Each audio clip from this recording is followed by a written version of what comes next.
Selamat datang di acara Baru Terang. Pernahkah Anda melihat kitab Habakuk 2 ayat 20 ditulis dan ditempatkan di podium dalam sebuah gereja?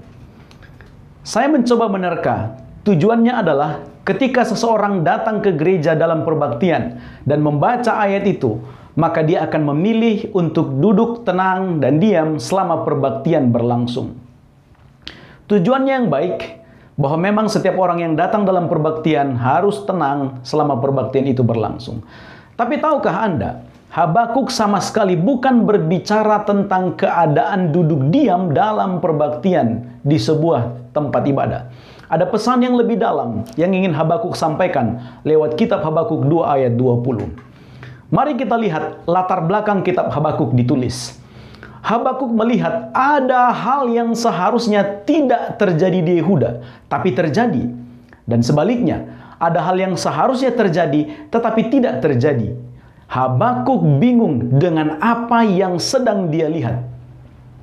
Di Yehuda, moral masyarakat itu hancur. Banyak terjadi kejahatan, ketidakadilan, perpecahan, dan peperangan. Keluhan Habakuk dalam pasal 1 ayat 2-4 katakan demikian. Berapa lama lagi aku berteriak, tetapi tidak engkau dengar. Aku berseru, tidak engkau tolong.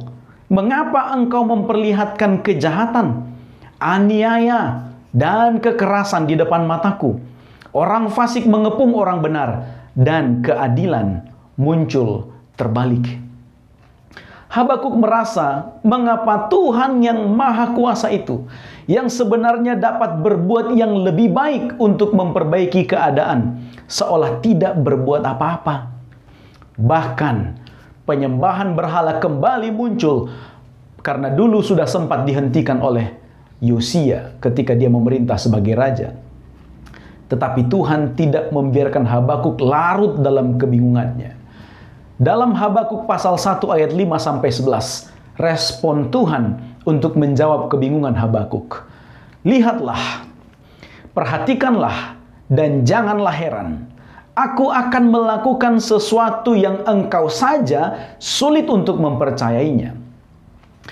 Tetapi sebagai ganti semakin jelas, Habakuk justru bertambah bingung.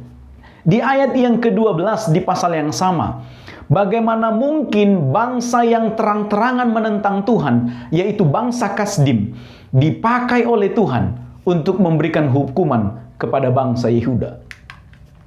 Habakuk bingung. Dia sedang berusaha untuk mendamaikan teologinya tentang Tuhan dengan realita yang sedang dia lihat, bahkan dengan rencana yang sedang dia dengar dari Tuhan. Namun di pasal 2 ayat 1, Habakuk mencoba memasrahkan sepenuhnya kepada keputusan Tuhan. Dia katakan demikian, aku mau berdiri di tempat pengintaianku dan berdiri tegak di menara. Aku akan meninjau dan menantikan apa yang difirmankannya kepadaku dan apa yang akan dijawabnya atas pengaduanku. Lalu kita tiba di Habakuk pasal 2 ayat 20. Tuhan ada dalam baitnya yang kudus. Berdiam dirilah di hadapannya, ya segenap bumi. Yang Habakuk mau sampaikan bukanlah mengenai duduk diam di dalam perbaktian dalam rumah ibadah.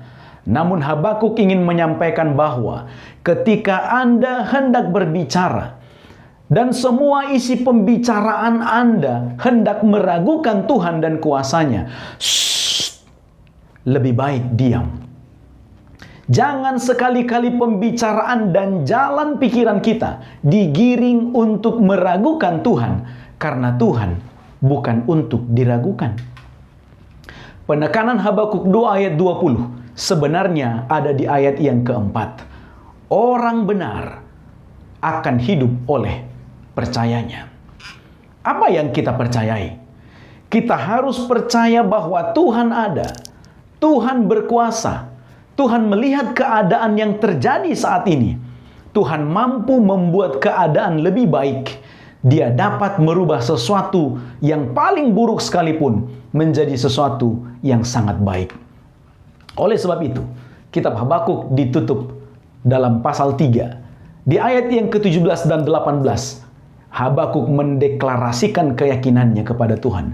Sekalipun pohon ara tidak berbunga, pohon anggur tidak berbuah, hasil pohon zaitun mengecewakan, sekalipun ladang-ladang tidak menghasilkan bahan makanan, kambing domba terhalau di kurungan, dan tidak ada lembu sapi dalam kandang.